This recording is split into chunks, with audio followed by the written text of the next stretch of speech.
live. Ready. Let's begin with Andrea. Okay, so can I start? Sure, we are ready. Perfect. So, hello everyone again. Today is a very happy day. We are presenting the final projects of our part-time data science batch. So we are super excited to see what they built in the last month of the program. So today we are celebrating them. To achieve this goal in their life, to finish the data science bootcamp. It was a very, I won't say tough, but probably it was a roller coaster of emotions and also in terms of learning, in terms of everything that they did it within the program. So congrats, Fernanda, congrats, Carlos, Germán, and Vicky. You made it. We are here presenting your final project, and today is about you. So Wagon started in 2014 in France, and since then we expand to the rest of the world. Our graduates are graduating from the Mexico campus, and overall, we already graduate more than 70,000 students around the world in 45 cities. We also have more than 3,000 projects built within our programs, and today we will present one of them. A good thing about our program is the focus to build a product. So we have more than 400 startups launched after their final projects. Many of our students use their final projects to start their own companies, their own startups. So today you can do the same, and who knows, maybe in few months we will see Vicky, Fernanda, Germán, and Carlos become entrepreneurs. So yeah, our bootcamps. We have two main programs. We have the web development one and the data science one. The web development is focused on learn all the fundamentals of the programming languages to understand all the basics and fundamentals of software engineering, and also it's focused on product. In difference with a traditional computer science degree, in Wagon, our students focus 90% of the time on building, doing the stuff, and 10% of theory. The data science bootcamp, the one that our students are graduating from today, it's about learn all the fundamentals of Python, data analysis, machine learning, data engineering, and it's focused in people that want to work and analyze data and start working to improve in many fields and in many industry after based on the data they are working on. So we also, as I mentioned before, we have more than 2,000 products built. But who is our student? Who is the person who took the program in Wagon? Well, our program, or both of them, are focused on people that want to build something. That's why our main focus of our programs is product. So as you will see today, also the students work in something that they can deliver, they understand and learn. Besides that, learn all the fundamentals and the technical part and the theory, they also learn how to build and deliver a digital product, how to create something or a platform that help to grab together everything that they learned the past weeks, and to deliver something that is really working, that people can start really using. So that's what we will see tonight. So our format, we have two mainly formats, the full-time and the part-time, and today we are graduating our students for the part-time program. So again, welcome to all my students from batch 965. So congratulations again. We are super happy to having you tonight graduating, and also to see what you achieve, after, I don't know, 6 months ago or 24 weeks ago, you came with a very little knowledge, or could be any knowledge about data science, about data analysis, without pandas, keros, and today you are 4 amazing junior data scientists. So let's present your project.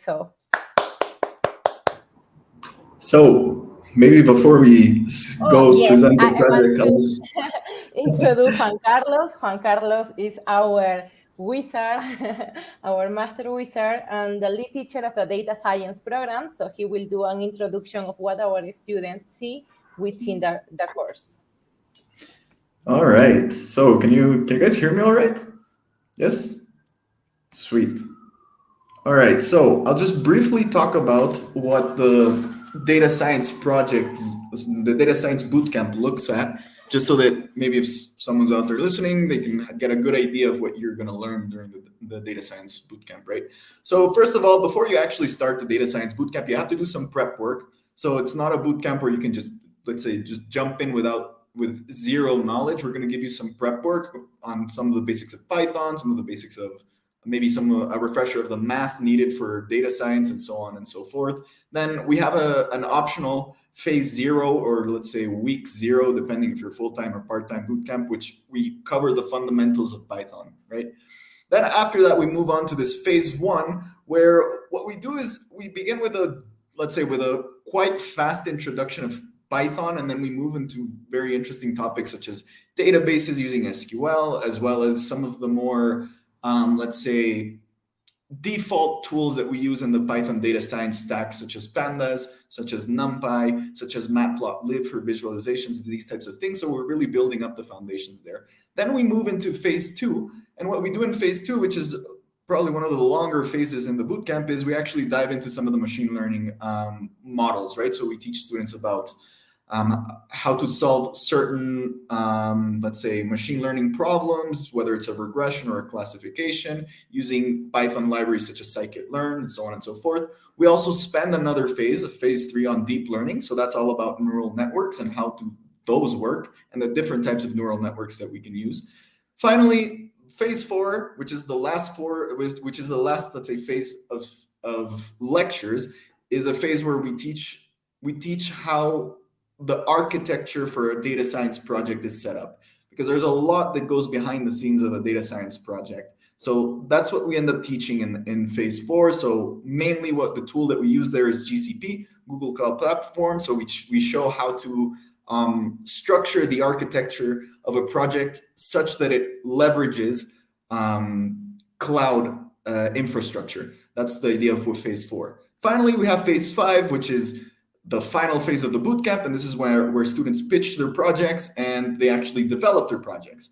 And I don't want to take any more time from the spotlight from the students, because the students that we have today worked very, very hard on their project. They worked incredibly hard on their project. I can honestly say that they have really seen it all in this project. It was a very interesting project to see develop, because the students faced everything from a very complex data set up to even cybersecurity issues, and so on and so forth. So without further ado, I would like to introduce our students so that they can actually present their NFL data project.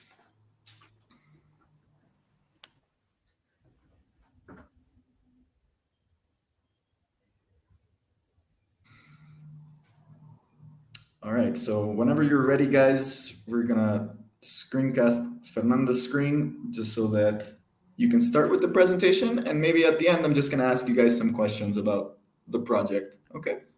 So whenever you're ready, guys, your screen is already up on the Perfect. stage. Thank you.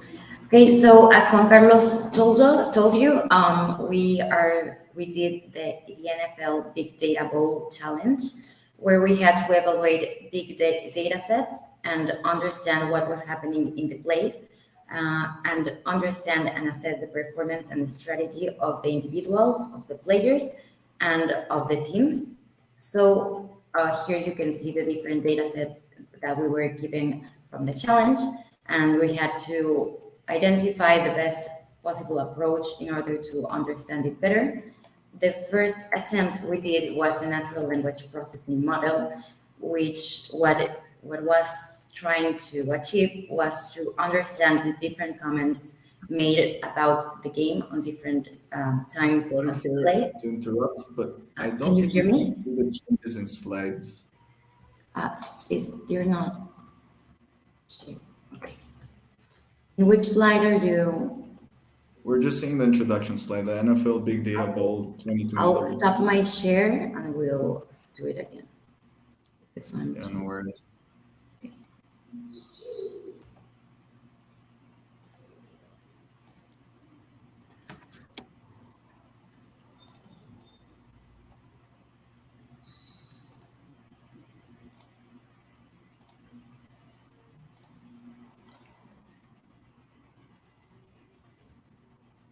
Which one are you watching now? At the moment, I don't think we can see your screen. Okay. So, Mariana, I don't know if Fer's screen appears to you. Oh, there we go. It appears again. We can see the PowerPoint app itself. I don't know what's happening. I'm changing. I don't know if maybe I can send it to someone because I'm changing the slides. Let's see. Wait, Fer, go back.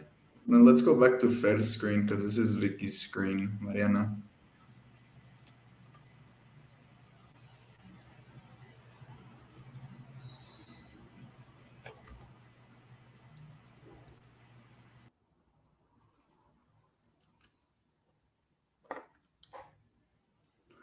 All right, so it seems like we're having some technical issues. I apologize for that, but we should be resolving them soon.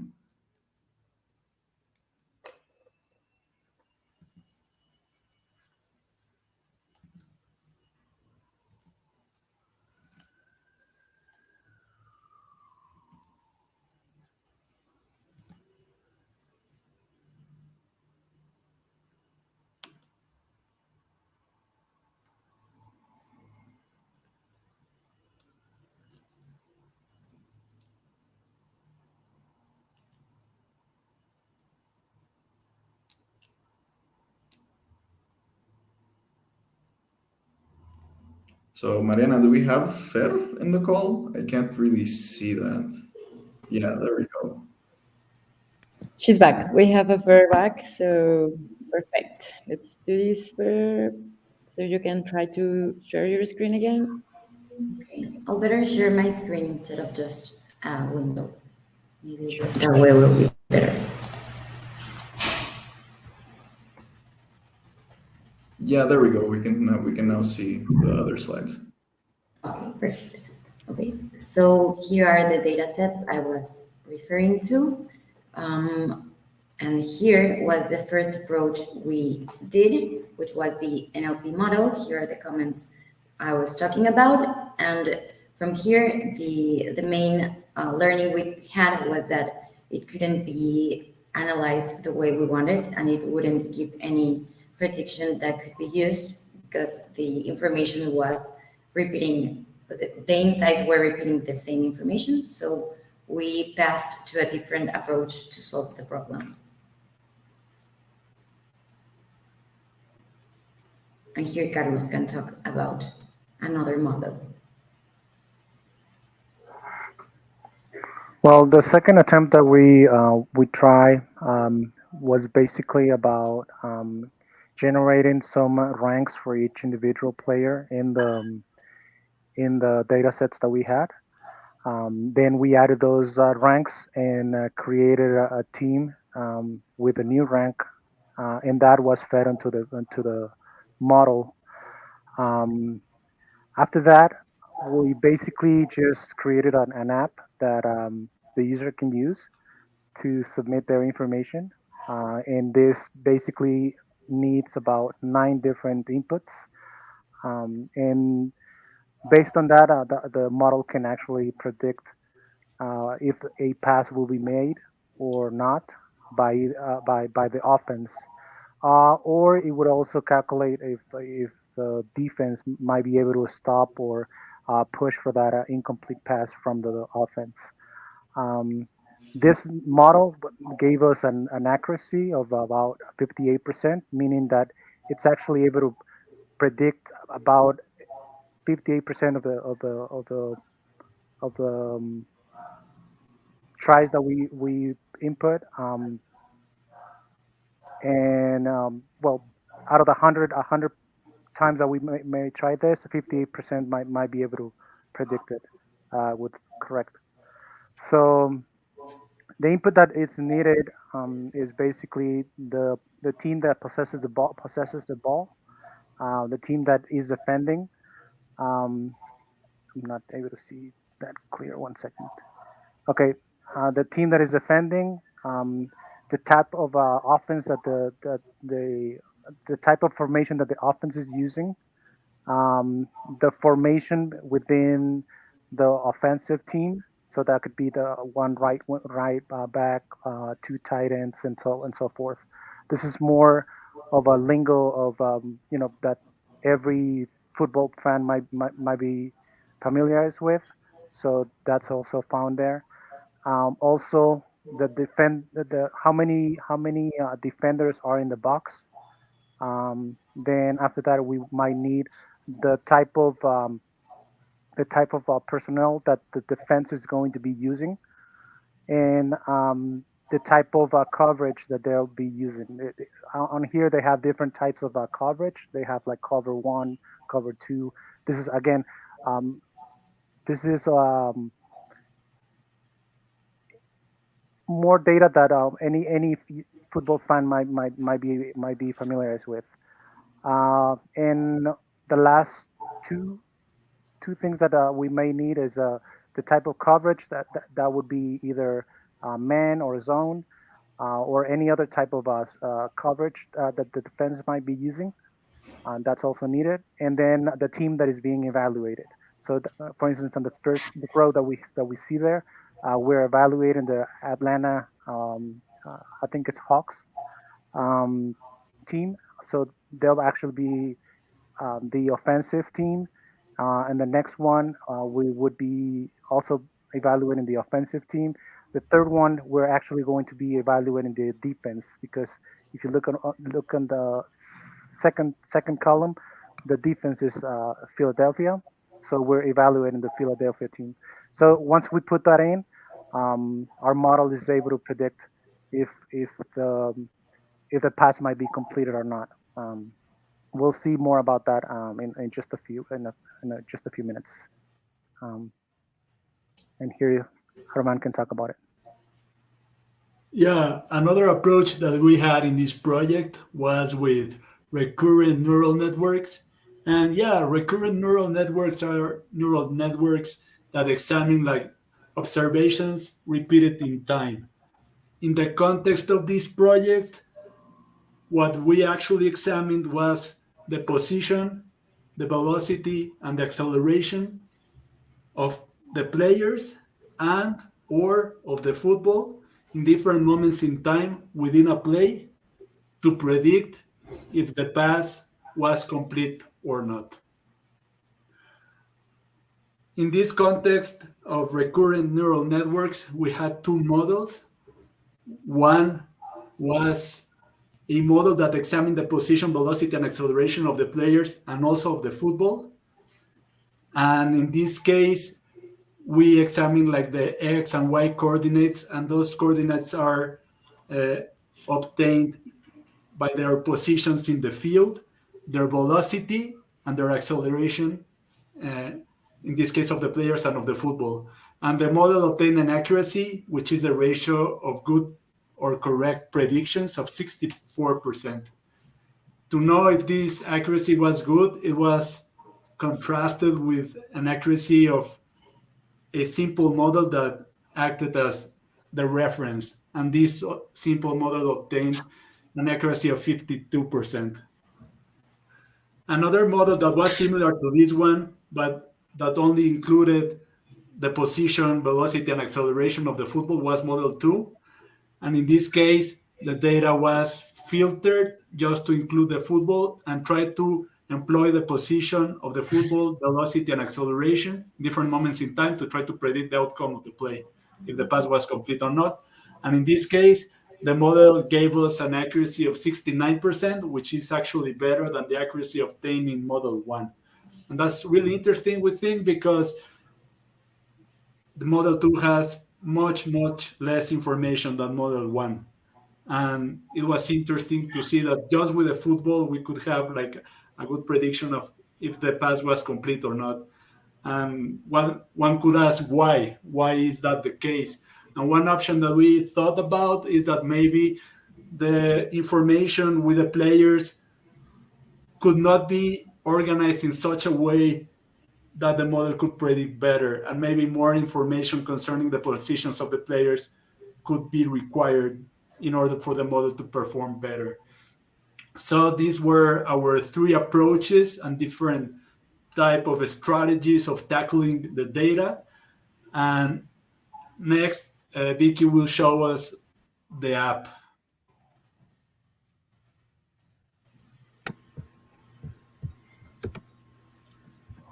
Hi guys, good evening everyone. I will demonstrate our NFL web application. So basically this application right now currently evaluates and predicts rank-based model. The data provided by Kaggle has already been divided into trained data and test data. And the rank-based model has already been trained with the trained data, and we will evaluate the test data that we already have. So this particular part will initialize the application with the existing data that was provided by Kaggle. And once I hit the evaluate, it would give us the value, accuracy value of this specific model. Now, this is the rank-based model, as Carlos mentioned, which was one of our approaches. And based on that, this is the test data that we thought, like if someone wants to use the existing APIs that we have created, and the web application is currently running in Google Cloud. So this is the test data. Some part of the test data that we have is definitions of some of the columns that are required in order to predict the model. So we have the different values like possession team, just provide the team code, defensive team, the team that is defending. We have the offensive formation, the type of formation. This is more like a strategy. The personal O is specifies how the offensive line is built, where we say one RB is nothing but one running back player, one tight end player, and one wide receiver, or two wide receivers in this case, and one linebacker. Defenders in box basically is the number of defenders in the box. This value can range from 2 to 10. Normally it will be around 4, 5. And then the personal ID is how the defensive line has been built. As we have for the offensive line, someone has to build the defensive line. In this case, we have given an example of like 3DL, which is defensive linemen, linebacks, and the defensive back players. And we have the types of different coverage. As Carlos mentioned, we have man, zone, and the other. We also have the defensive coverage against the pass that goes around, which is cover 1, cover 0, cover 3.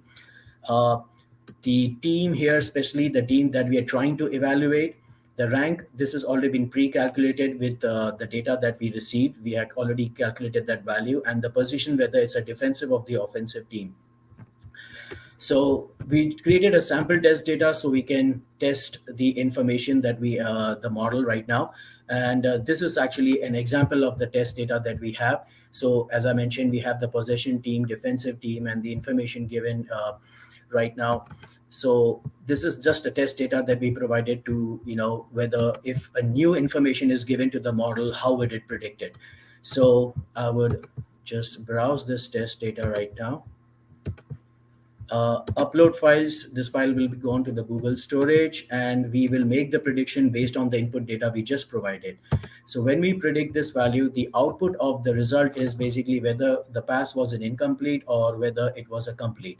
Now this is determined through the probability, like if it's less than 50% the pass, or during that specific play, the position of the players in such a way that the pass would be incomplete.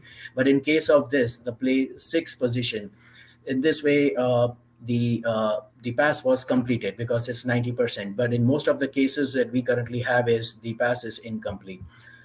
As Herman explained, this was one of our approach. The other approaches was the position-based model, and the position-based model is the model that basically employs with the position, speed, acceleration of the player and the ball. That was a part one of the model. The part two is a completely different model, which doesn't account for the position of the players, but only takes care of the position of the football. This implementation has not been incorporated or integrated into the web application, but we were able to get good results, 63 to 69% around for these two models. And this is the sample data that we require in order to test and train the data and predict the data.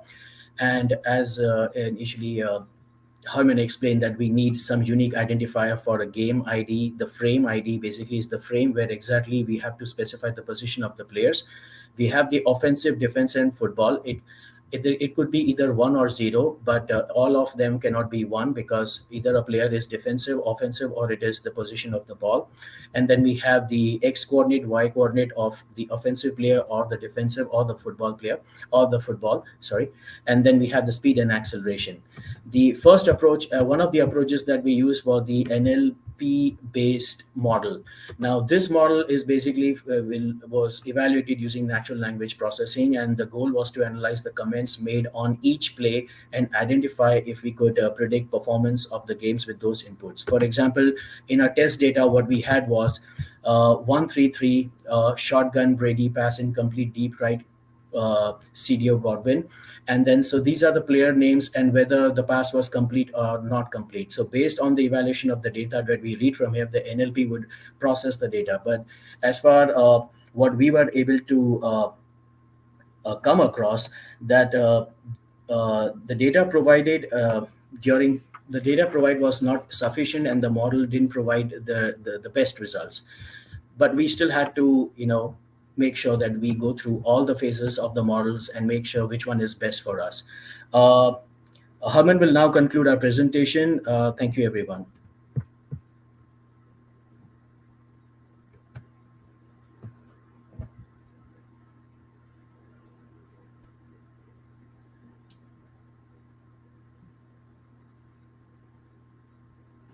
All right, so we just need Fernanda's screen, and there you go. I think we have Fernanda's screen now.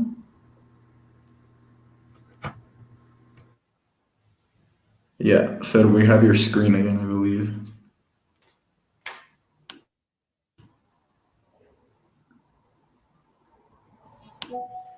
Okay, yes, I'm sharing. I don't know what's happening. Okay. Yeah, Mariana, I'm not sure we can see Fer's screen. I don't know if you have her screen on.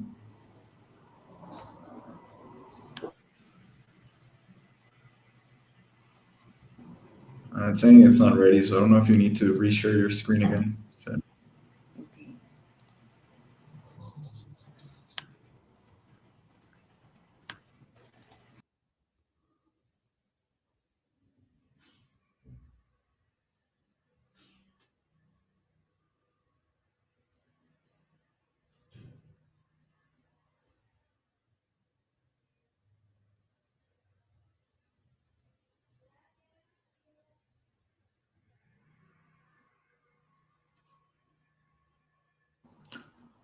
All right, so it seems like we're having again a couple of technical issues, but we have Fer back.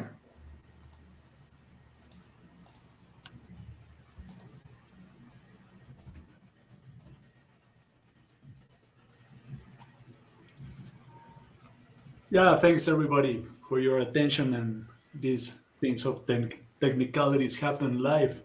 So yeah, as a team, we conclude that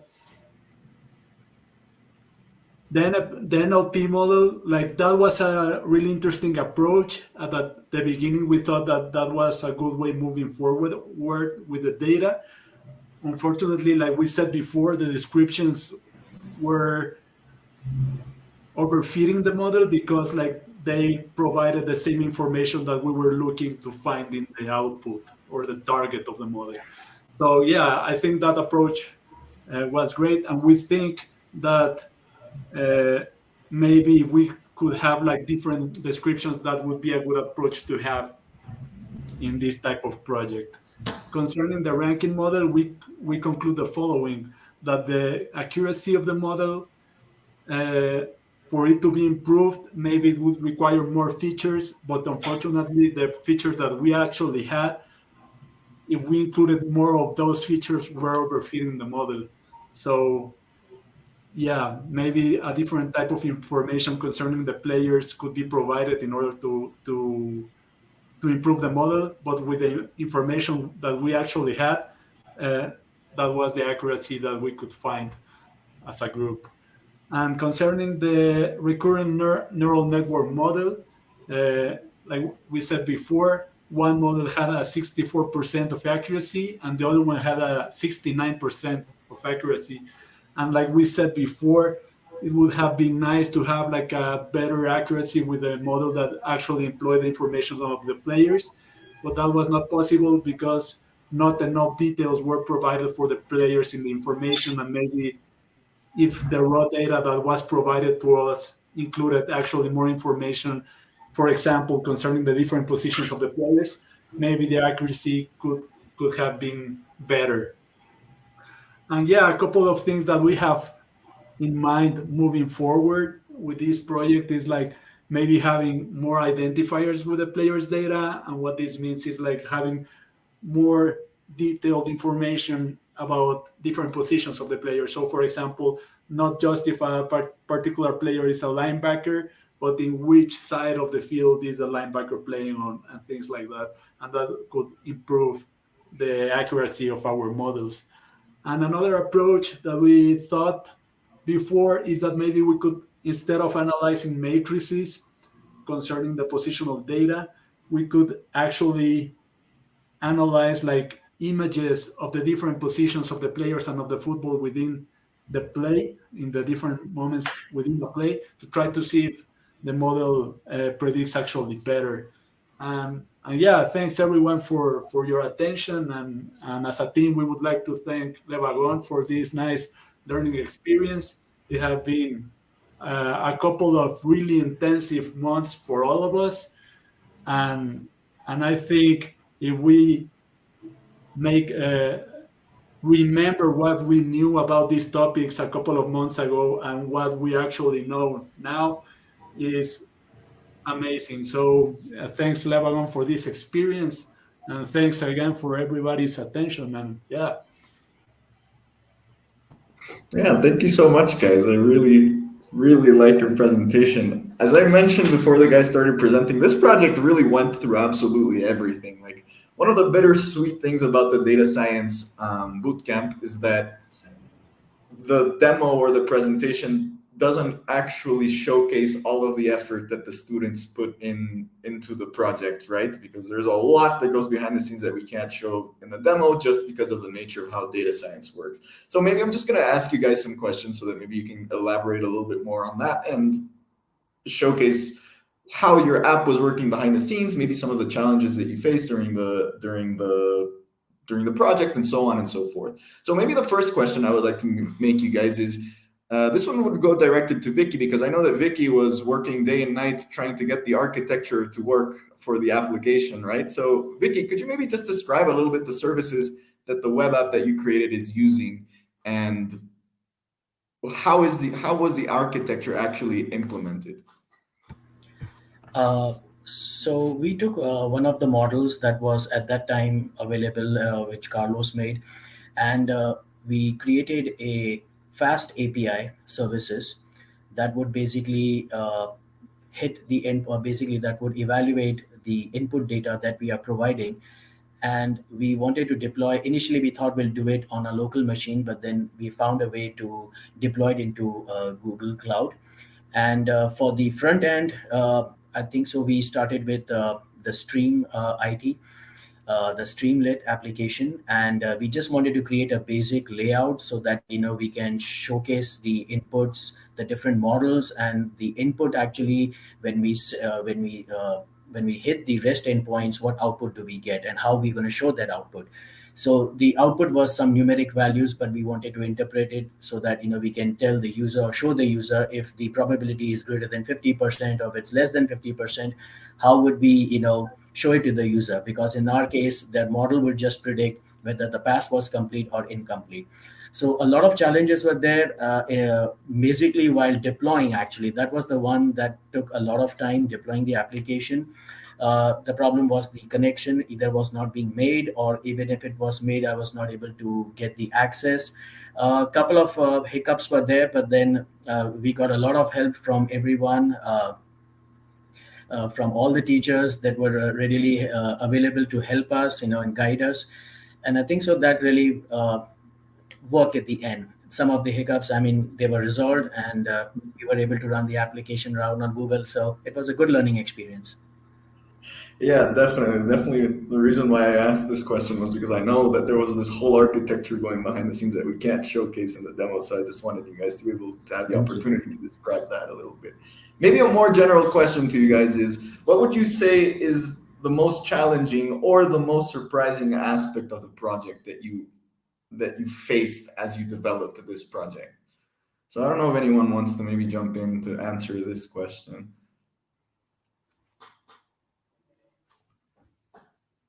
Well, to me, I think one of the things that was a bit difficult was to land the idea. Like we have so many models that we wanted to try, but some of those were very difficult to actually put into work.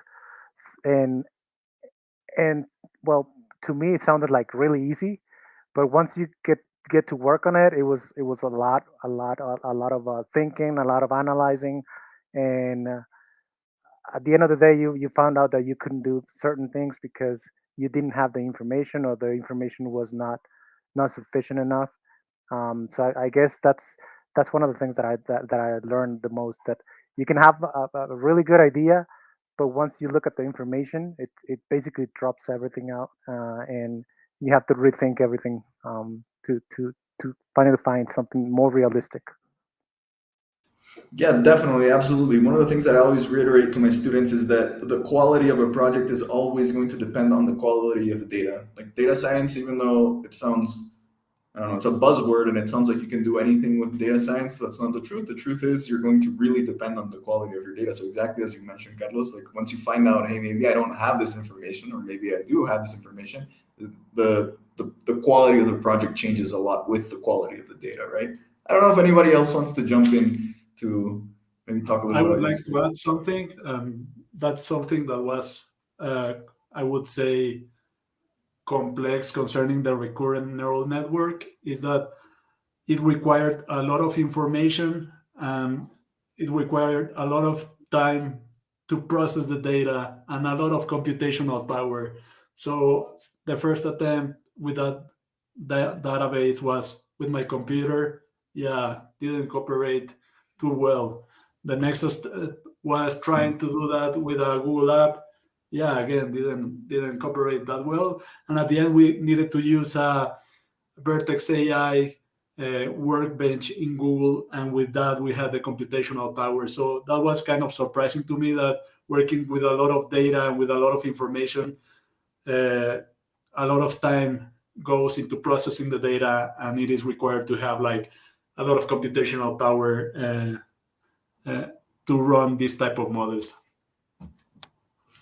Yeah, definitely. As I mentioned before, I think this project was really complex in terms of data. You had so much data, and back in my mind, like I was thinking as you guys were starting on the project, I knew like this is gonna blow up someone's computer while they try to process this data. But then we let the course of things happen, and of course, the computer of someone blew up as you guys were trying to analyze this data, right? But it's part of the experience. It's part of trying to wrangle with the data and do all these stuff and face these complications before you actually begin to understand how important it is to have the computational power to be able to actually analyze and do a recurrent neural network in this case, right? So yeah, that's definitely a really, really cool thing that you were able to experience in this project. All right. Does anyone want to add anything else? Nope. All good. All right. So I just want to say that, guys, I know how complex the project was behind the scenes, and I just want to say that I'm really, really proud of what you guys were able to achieve. Um, I think that it's really amazing to see where you guys came from and where you guys ended. So maybe you didn't even know how to program, and now you're talking about neural networks and the specific type of neural networks, a recurrent neural network, and now you have the tools to be able to use this on the projects that you want. I hope the experience was really good for you. I hope that you've gotten a good idea of what the data science field is like, and I would really like to wish you the best of luck. It was a pleasure being your teacher, and I really hope that we stay in touch and that, well, this is not really the end of your time with Wagon. It's more of like a beginning of the post bootcamp era. You'll see that our Slack channel is super active. If you ever need help with anything that you're doing, whether it's a job search or a problem that you're facing, you can always contact any of your teachers that you had during the bootcamp, or you can contact any of the teachers all around the world. We're usually very friendly people and we'll attempt our best to answer you. So I just want you guys to be aware that you do have that support behind the scenes after we finish the bootcamp. And yeah, guys, I'm just really, really proud of what you guys were able to do in such a short time span. So I don't know if Andrea or Mariana want to say something else. No, yes, the same. Congratulations. It's amazing everything that you learn. I hope that you enjoy this experience, and especially to see you now, So I talk with, I will say, many of you during the past months, and at some point, each of you have some doubts. You think that you are not getting any progress, that you're lagging behind. But you see now, so you are here, you're presenting your project, you actually know something, and that's why I always tell you, like, keep pushing, keep working. This is not easy, but it's not impossible, So you prove that, so you should be super proud of what you achieve in this month. So you now have a superpower, use it well, and help this world to be a little bit better. So yeah, enjoy. This is a very way to end the year, So thank you so much for trust. Wagon, trust the program, rely on your teachers, and thank you so much to all the teachers too, to Juan Carlos, Magda, Timmy, to Angel, to everyone involved during your program, and the ones that make possible that you are presenting here tonight. Thank you to Andrea. Congratulations, guys. And thank you, Daisy, for all the support and all the teachers. Yes, Juan Carlos, with endless support. We cannot love you more. Perfect. So thank you also. Thank you, everybody. Viewers and audience in YouTube. See you later. Thank you, everyone. Bye. Have a nice Thanks, holidays. Happy holidays. Yes. Bye-bye. Take care, guys.